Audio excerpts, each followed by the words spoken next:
We are back. So it's been 3 months of struggling with my voice.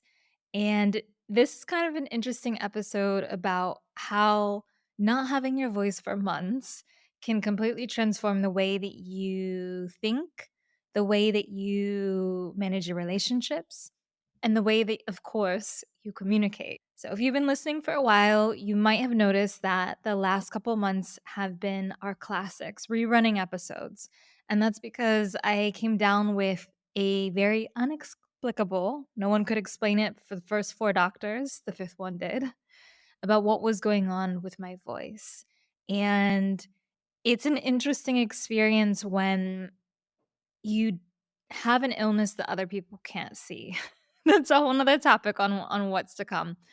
But what happened to me is in this period of time, there was about 6 weeks where I couldn't speak at all. So I didn't say anything for 6 weeks. And then it was about another 6 weeks of severely reducing how much I spoke. And that was really challenging because no one could tell me what was wrong. And obviously, as a podcaster, as a coach, it's really challenging. It's not gone away, what I'm dealing with. It's something that will probably take even more time, but it's been a really interesting insight into managing stress. You're going to see exactly how that happened, into dealing with the unknown, into scrapping things you really wanted to do, but having to prioritize, into rethinking the way that you want to lead your life. So if I back up, what happened to me January, I was so excited. 2024 is my year. I'm going forward. I'm ready. I'm going to make things happen. I was planning to launch a new show. I was planning to start coaching entrepreneurs. I had all this stuff ready. And then about the second or third week of January, slowly my voice gets harder and harder to speak. To give you an idea, I have been before this, I've taught for 8 years, massive fitness classes, sometimes up to 100 people, sometimes without a mic, and I have never had this happen with my voice. And I'm telling you this because it went a lot deeper than just the physical. There was a lot of emotional stuff behind it that I wasn't recognizing. So if we go forward again to January, I'm getting ready for these big launches. My voice is getting softer and softer. I hire a vocal coach because I think the problem is I'm just not using my voice properly. And the exercises exacerbate the problem to the point where I have this really strong burning pain in my throat, and I'm having to reschedule, push back, cancel things, social and work, and still no answers. So, what I'm dealing with now is muscular tension dysphonia, MTD, and it's something that was only recently recognized at all as a disorder. It has to do with your larynx, your vocal cords, and the way I'm gonna describe it is gonna sound a little gross.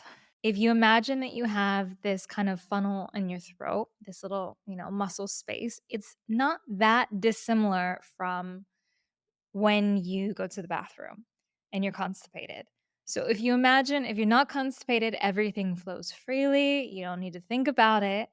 But when you are, doing something natural, like going to the bathroom, is really painful. It's horrible. It makes you not look forward to it. You wanna avoid. I don't know if we do look forward to it, but you know what I mean? Like, you dread it. You dread it.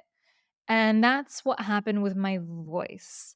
So, the muscles got so tight that it was difficult to speak.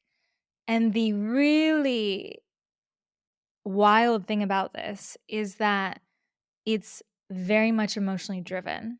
So, the more stress I felt, the more fear or anxiety I felt, the tighter my vocal cords would go.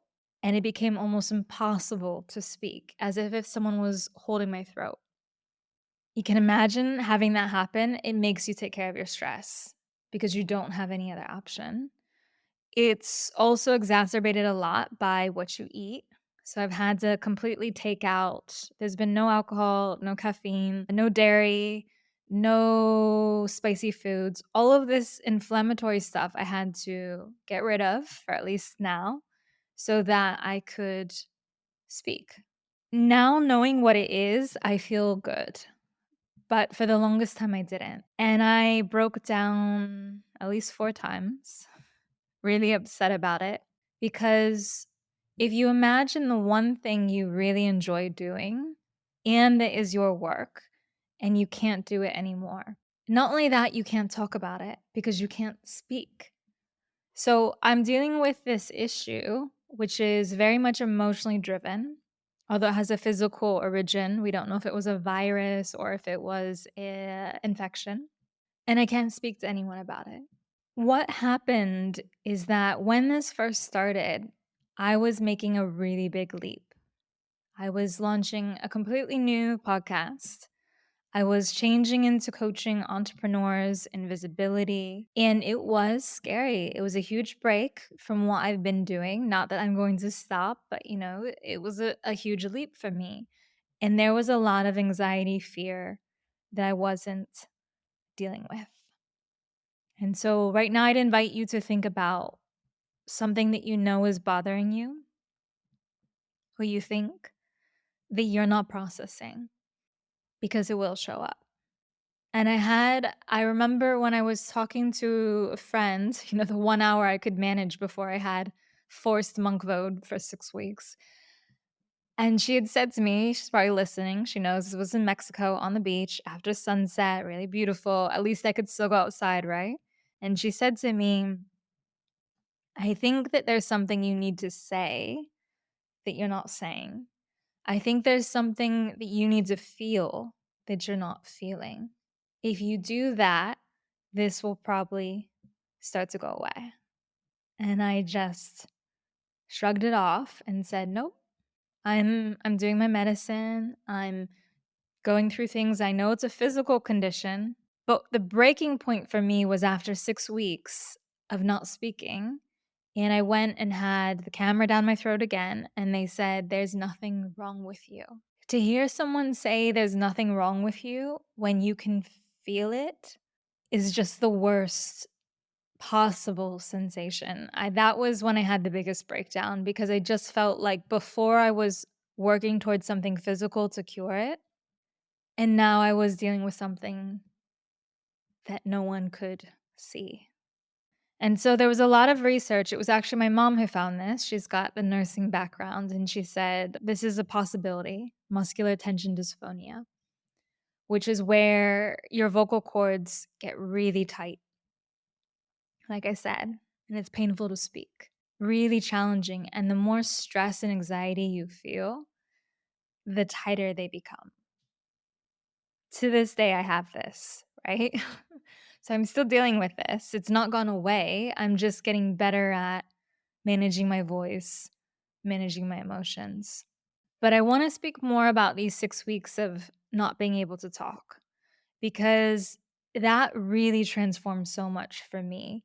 The biggest part of it initially was in how people treated me. So I'm completely sound of mind, healthy, besides not being able to speak. And I am in these environments where we're all speaking the same language. I'm with friends. I remember in one particular instance, I was with a friend. She introduced me to someone new, and she mentioned, she can't speak right now. And that person immediately, their body language, they shifted and turned to the side and ignored me for that whole conversation. You become invisible when you can't speak. You can't express what you want. And I don't know sign language, right? So I don't have that outlet. And people I was around didn't know it either. So it's not as if we had that option. I could gesture, I could use facial expressions, but if someone doesn't want to bother with you, they're not going to, and they don't have to because you have no voice to call them out. And I think that was one of the hardest things was someone could have easily just turned to me and asked me yes or no questions. They could have said hi. They could have asked, what's happening with you, gesture. They could have asked me to type. This was how I got around for 6 weeks was that I would type in my notes message to my husband. and to anyone else, to my friends, and show them the message. So we'd have a one-way conversation, essentially them speaking, me typing. I also used AI. I think it was called Natural Voices. Shout out to them because that got me through a lot of conversations. But it's not the same, especially in a group setting because you can't type fast enough to keep up with a conversation. And so you naturally become more introverted and you naturally go more into your thoughts and you aren't the person that you would normally be. And I found that to be extremely challenging because, on the one end, I have these people who think of me as invisible. And on the other end, I can't be the person that I feel I am. So, on the side of how people responded to me, I just want to say if you have anyone in your life with a disability of any kind, please treat them as anyone else. Okay? Please acknowledge them, talk to them, because there's nothing more frustrating than knowing that you are fine, but people not treating you that way. Related to that as well is if anyone in your life has a chronic illness or an issue, even if it's been years, ask them how it's going. I had some friends that would check in on me, but a lot of people didn't. And I understand that we're busy and we have our lives, and this is not to complain because I did this too. I had friends who were dealing with stuff and I didn't think to check in. But it's just the reminder that people need you. They need to have you acknowledge that you understand what they're going through, that you're there for them. Now, on the side part of not being able to be yourself, that was extremely hard. In one instance, so I was going to the Women's Travel Conference, which is amazing Women's Travel Fest in Playa del Carmen, Mexico. And I was meant to lead a session there. And I'm dealing with this voice issue. This was towards the beginning before I had to go completely silent, but I was maybe 25% talking. And there's all these social events, and I'm sitting there and I can't really talk. I can ask a question occasionally, and I would leave the sessions, go home, do steam inhalations, be silent all day, not talk to my husband, just be quiet. Next day, go to the conference. And I really felt like I could not create the relationships I wanted because I couldn't speak. A lot of you listening might be introverts, but imagine if you can't even have a real conversation with someone who you really like and feel comfortable with. That's what it was. So mentally, those are the breakdowns, right? Mentally, why it was so challenging. And it forced me to go inside a lot because I can't do a lot of social stuff. And it allowed me to reflect more and I think really look deep into the stuff that I didn't want to. We rarely do it willingly, right? We so rarely do it willingly. And I was grateful for that time, but I'm not going to pretend that I would have preferred to not have it happen because, of course, I would have. I would have preferred to not been as productive, not had like all this experience and have been healthy. But we don't always get that choice. And so you're stuck sometimes with things you don't want to deal with, things that aren't fair. You don't understand what's going on. And all you can do is act or hide. You have the choice though. I also had to face this looming sense, which I think a lot of us have, of tying our self worth into our business or our career. Because what do you do when that's on pause? I think the other really interesting thing about this whole experience was in learning how to communicate. Because I couldn't speak, I couldn't talk, I had to type. And when you type, you are much kinder and careful in your words than when you speak. And that was eye opening to me to see how relationships and conversations evolved because I could not speak everything I wanted to. And the biggest one was with my husband because you're living together, we're talking every day, or he's talking, I'm typing, and we would have disagreements. And I would start typing what I wanted to say. Oh, no, you're wrong. Or what about this, etc. Right? But when you're typing it, just like if you're going to send an important text, you review it and you think, I don't think so. When those dots keep going back and forth, and we don't like it, we're scared, we wanna know what people wanna say. Think about it like this: they might be revising what they're gonna say to you in a better way. So, I wouldn't say really negative things. I wouldn't say nagging or nitpicky things as much because I couldn't. Like, typing that stuff, it's exhausting. You don't wanna do that all the time. And you get really careful about saying what's most important. And that has continued to stay with me today. Obviously, it's a little bit harder when you can speak it in a second, but the sense of I don't need to say everything I think. I don't need to say my first reaction to what someone does. Sometimes I don't need to say anything to it. Sometimes I can walk away. I don't have to win every argument. And this was the biggest shift because if you start to really bring awareness to how you respond to disagreement, to conversations, you realize that a lot of what you do is actually also causing the problem.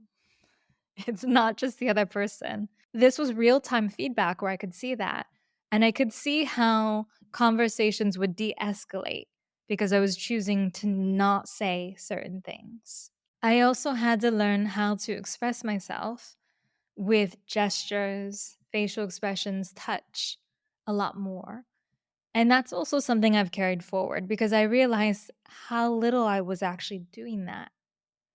How I wasn't necessarily the warmest person to touch or have facial expressions. And then I think the last thing that really shifted with this experience related to communication is listening. When you can't speak, you listen.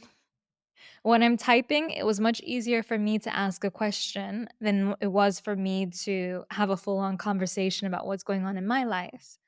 And so I learned a lot more about new people, but also people I already knew and that I was reconnecting with or I saw all the time because I was in this position of having to listen. And again, it's where I would invite you here is can you actively think about spending the first 5 minutes of a conversation where you ask more questions instead of spilling all the drama or everything that's happening? I want to leave the last thing that came from all of this, which was my mindset or relationship to self. And that was a lot of time alone, a lot of time in my thoughts, but it was also thinking about the way I spoke to myself or the way that I would communicate a thought. So, for instance, if I'd wake up and say, I had a horrible sleep, right? Immediately I'm starting the day in that thought process.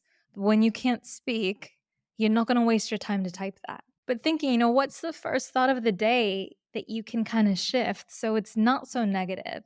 It's not so spiraling. It's at least neutral. You have the thought, but you express it differently. It's this consciousness that we don't think about. It's this focus that we don't do. It's this bringing more attention and intention to the way we communicate with others and the way we communicate with ourselves and also just how we perceive ourselves, separate from work, separate from our socializing, separate from all this. And the biggest thing of all of it for this whole experience is to express the fears and anxieties that you have and to deal with them because you don't want to be in this position.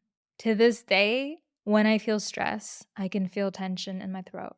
And I have the choice to think of it as frustrating, which I do a lot of times, or I can think of it as a signal to release tension, to be present.